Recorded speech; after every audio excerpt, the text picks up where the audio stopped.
Jornal do Meio-Dia está de volta e hoje estamos recebendo aqui no estúdio o primeiro secretário da Assembleia Legislativa de Mato Grosso, o deputado estadual Eduardo Botelho. Vamos falar do balanço das atividades da Casa de Leis neste ano, que está acabando. Temas polêmicos como o adiamento da votação do projeto que proíbe o passaporte da vacina aqui no estado e outros assuntos também, como o cenário político para 2022. Boa tarde, deputado. Seja muito bem-vindo ao Jornal do Meio-Dia mais uma vez. Boa tarde, Camila. Boa tarde a todos que estão nos assistindo.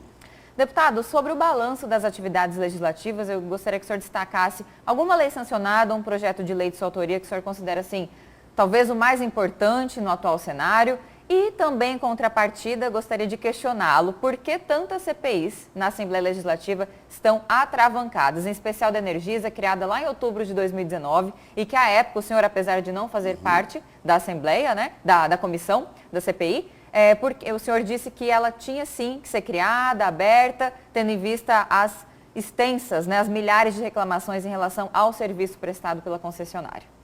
Bom, Camila, vamos falar sobre os trabalhos. Nós trabalhamos muito na Assembleia esse ano. A Assembleia foi muito produtiva. Nós acompanhamos toda a situação da Covid. Aí nós estamos todo momento trabalhando, criando leis, discutindo a questão dos professores interinos. São tantas questões que tudo passou pela Assembleia Legislativa. E você fala, uma lei que seja mais importante. Eu acho que fizemos tantas leis importantes dentro do parlamento. Uma em especial que eu coloco ela como muito importante é uma que eu fiz para os órfãos da Covid. O que é órfão da Covid? Aquele que morreu pai, mãe, então ficou a pessoa sozinho. Cabe ao Estado ir lá, isso. Então cabe ao Estado ir e dar toda assistência, inclusive psicológica e até financeira para essas pessoas.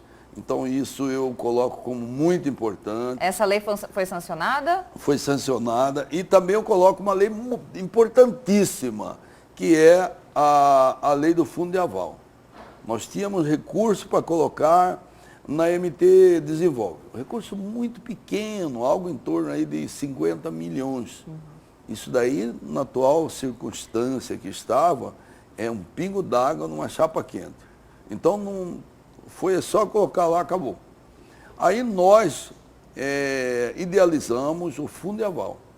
O que é esse fundo de aval? O Estado coloca um recurso lá e, na verdade, esse recurso fica depositado como garantia para o empréstimo. Esse recurso foi no valor de quanto? Isso daí, 100 milhões de reais. Certo. Esses 100 milhões, o que nós esperamos? Que ele vire 2 bilhões de reais em financiamento para os micro, pequenos e médios empresários. E sobre a CPI da Energisa, que eu havia perguntado para o senhor, por que então, não anda essa CPI? Só para encerrar, esse foi um projeto que eu acho muito importante, porque muitas empresas estão quebradas, sem recursos para voltar a funcionar. Então ele pode ir lá e pegar um recurso e funcionar. Bom, em relação à CPI, eu diria para você o seguinte: a CPI da Energisa era algo assim, o setor elétrico ele não é gerenciado, não é arbitrado, não é comandado pelo Estado, ele é pela União. Mas nós precisávamos criar aquela CPI naquele momento. Sim. O número de reclamações que tinha em relação à Energisa era muito grande. Então, essa CPI é muito importante nesse aspecto e houve muitas vantagens em relação a essa CPI.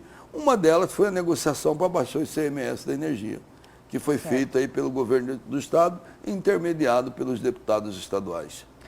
Por mais que já tenha tido esse avanço, a gente aguarda aí para que ela termine, né, e traga as conclusões. Sim, mais avanços eu estou defendendo antes, o fim delas até fevereiro. Nós já determinamos, a mesa diretora, que até fevereiro tem que ser encerrada todas essas CPIs.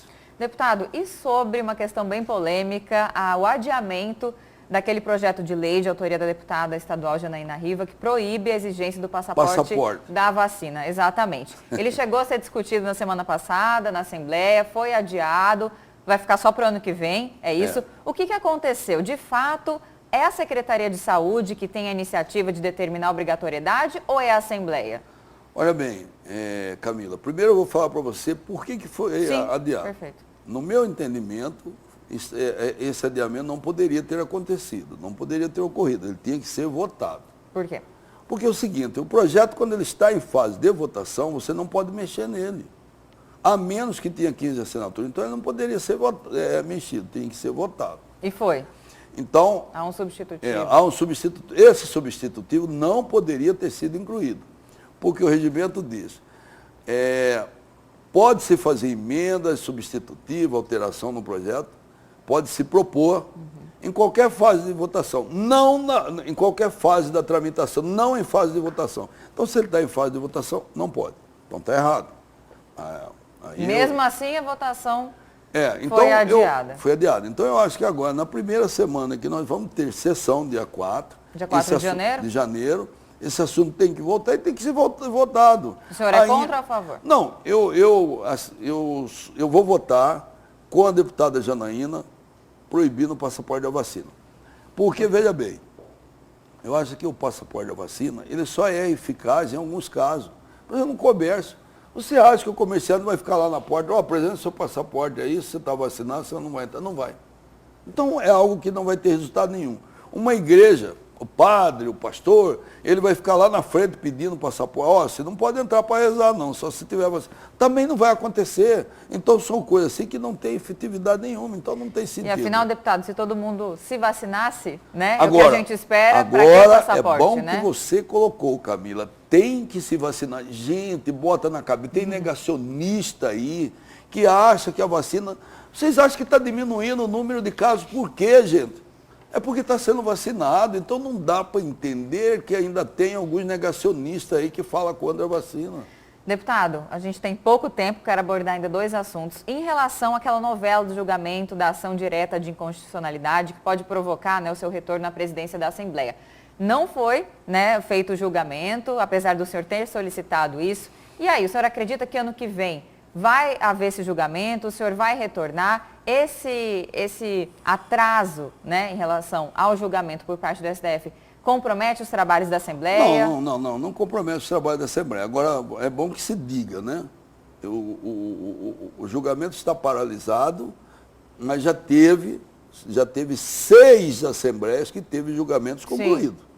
E de modo virtual. De modo virtual. Só no caso que envolve só o caso Mato Grosso, foi tirado da pauta que foi tirado virtual. da pauta. Já estava lá 2 vezes colocado e tirado. Então, quando tira, o que acontece, Camila? O Supremo não tem prazo. Tem, mas ninguém não cumpre. E fica por isso mesmo. E por que será que eles retiraram? Aí é só o ministro ou Deus para falar, porque realmente a gente não eles sabe. Já se acham mas muitas vezes Deus, com né? certeza. Se acha. Então, com certeza, houve algum pedido, alguma coisa, segura isso aí, ele põe embaixo do tapete e pronto. Julga quando quiser.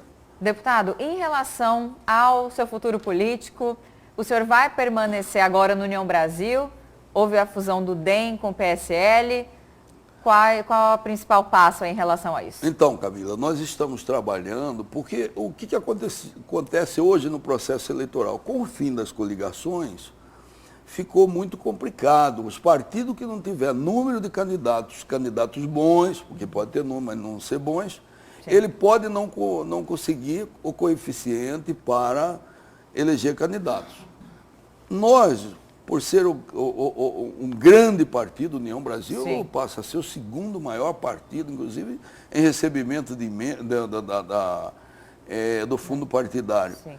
Então, por ser o partido do governador, por ser um partido muito grande dentro do estado de Mato Grosso, nós estamos trabalhando para fazer 4 deputados estaduais. Então, nós temos que montar uma chapa muito boa para isso.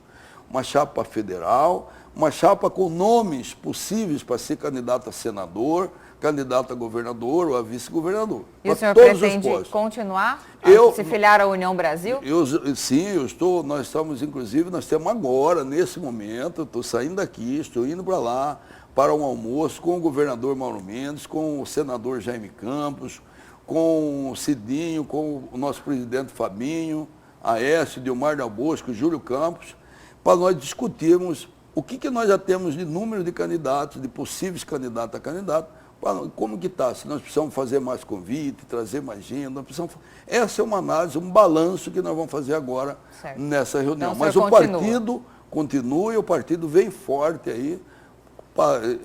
A primeira coisa que nós vamos colocar é trabalhar a reeleição do governador Mauro Mendes. E depois as outras possibilidades, senador, deputado federal, deputado estadual, eu sou candidato a estadual. Certo.